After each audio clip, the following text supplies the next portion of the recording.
নায়িকার অনুরোধে বরফের উপর জায়েদ খানের ডিগবাজি। ঢাকাই সিনেমার আলোচিত অভিনেতা জায়েদ খান নিজের ক্যারিয়ারে অভিনয়ের চেয়ে ব্যক্তিগত জীবন নিয়ে বেশি আলোচনায় থাকেন তিনি। সম্প্রতি ডিগবাজি কাণ্ডে আবারও নেটিজেনদের মাঝে তাকে নিয়ে আলোচনা সমালোচনা হচ্ছে। এবার সামাজিক যোগাযোগ মাধ্যমে শেয়ার করা ভিডিওতে দেখা যায় দুই নায়িকার অনুরোধে প্রথমবারের মতো বরফের উপর ডিগবাজি দিয়েছেন জায়েদ খান। ভিডিওতে জায়েদ খানকে বলতে শোনা যায়, এটা প্রথমবার আমি বরফের মধ্যে ডিগবাজি দিচ্ছি। ক্যাপশন ডিগবাজির কথা উল্লেখ করে তিনি লিখেছেন, নায়িকার অনুরোধে প্রথমবারের মতো বরফের উপর ডিগবাজি দিতে হলো, শেষমেশ নায়িকা দুইজনও ডিগবাজি দিয়ে ফেলল।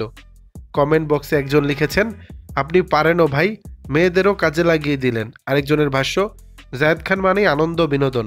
সত্যি বলতে ভাইয়া অনেক অসাধারণ হয়েছে। আপনার জন্য এবং আপুদের জন্য অনেক অনেক শুভকামনা রইল।